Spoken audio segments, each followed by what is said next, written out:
Here is what I think is the best build for offlane Ogre in this new patch 7.33. So you want to start with a Vanguard. There's no way around it. You just have to get a Vanguard because otherwise you can't really sustain the lane. Ogre is not a very good laner, so the Vanguard is definitely needed to actually get to hit creeps. From here you want to work towards Midas, and it's a little greedy to go Midas right away. More realistically, you want a couple of small items to actually win the lane. So what I'm talking about, Boots of Speed and Magic Wand and Soul Ring, and from here Midas would probably be a bit more responsible. From here you want to go for the Arcane Boots, and then I think I would immediately upgrade into a Crimson Guard. Crimson Guard is very cool on the new Ogre, because Crimson Guard's worth, which is strength. As of this recording, 7.33B just hit, so they nerfed this item just a little bit, but it was way too strong, and I think it's still very strong, especially on someone like Ogre who likes to stack strength a lot. So right now it gives you like 100% chance to block damage equal to 70 plus 50% of the caster's strength. And if you're stacking strength on Ogre, this is gonna be a ton.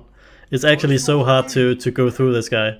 Not to mention it also gives you armor, so with this item and just a bunch of strength, then you're good. Then you're just literally, like, you're so tanky. From here I would go for the Guardian Greaves and then go for Kaya Sange. And the thing about Kaya Sange is you don't get anything from the intelligence, but it's really not that bad. You still get a lot from this item. You get some status resistance, a mana regen, spell amp, all the good stuff. You can disassemble this at any point just to go for Heaven's Halberd. Heaven's Halberd is also really good. It gives 20 strength and also some evasion and status resistance and stuff. So I think this makes a lot of sense. So at some point your inventory could look like this if you kind of need to go into the Heaven's Halberd. But let's say you kind of don't even need to do that. Let's say that you just stick with the Kaya Sange. The reason it's kind of cool to have this is because now I would go in for the Strength Blink.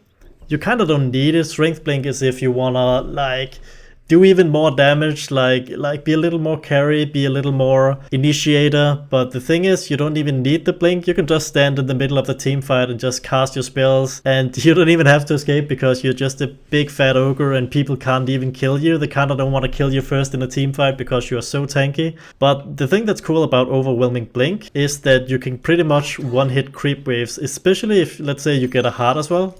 Like, I'm pretty sure that this is gonna one-hit creep waves until, I believe, like 30 minutes or something. Maybe even longer, maybe 40 minutes.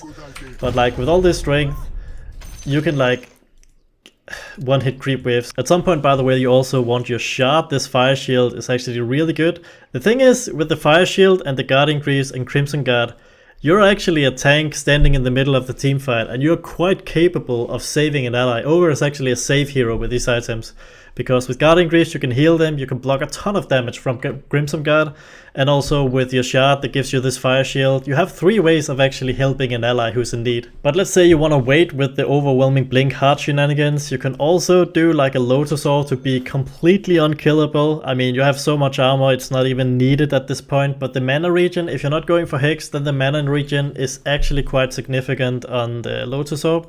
So it's just something to think about. But more realistically, you're probably gonna go for Hex at this point, or maybe even Aghanim Scepter. I think Aghanim Scepter is really good as well.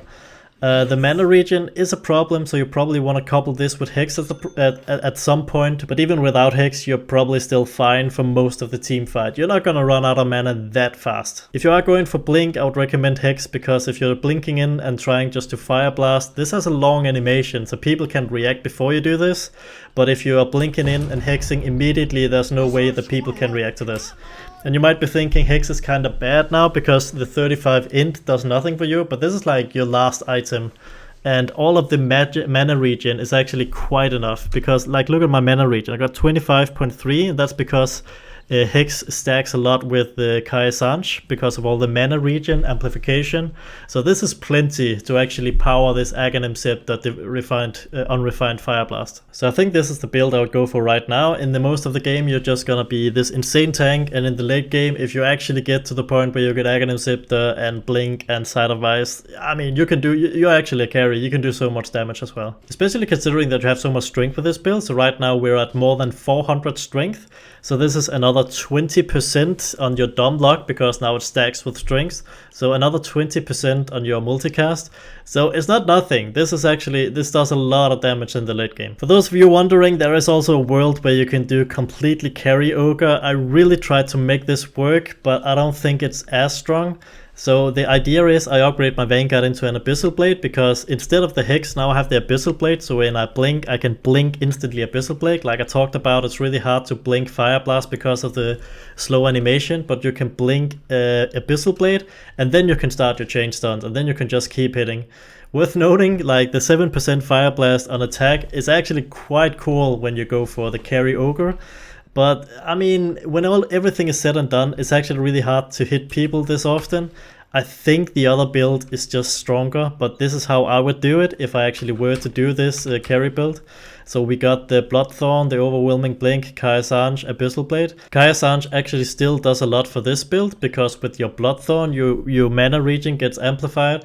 And also, if you're actually hitting, you're hitting for, like, your stun is like the Fire Blast. So your damage gets amplified a little bit still, even though you are like a right clicker, but you still do a lot of magic damage. So I think this makes a lot of sense still. And then your last item, obviously Aghanim Scepter would probably still be cool here, but then your last item could be a BKB, like a responsible adult. Even the nerf BKB could also be hard, or even Satanic, to be honest. But I actually tried to make this work with like Armlet, and I don't know, some version where you get Armlet hard, but it's really hard to make this work because you just run out of mana. You kind of one item slots short to make this work, if that makes sense. So you could just cut the Kaya-Sange and do Hex and like be the ultimate. I got a blink in Hex, and then I got a Abyssal, just hit you and stun. You can CC people for a long time, but then you don't have the Kaya-Sange and you don't have a BKB. I don't know, you just get kited too much. So this is why I think the other build is stronger. But yeah, I just wanted to share my thoughts. I think the new Ogre is really cool. The way they changed it is really cool, and I think this is like such a disgusting tank if you play him in the first build that I showed you. So thank you so much for watching, and have a nice day.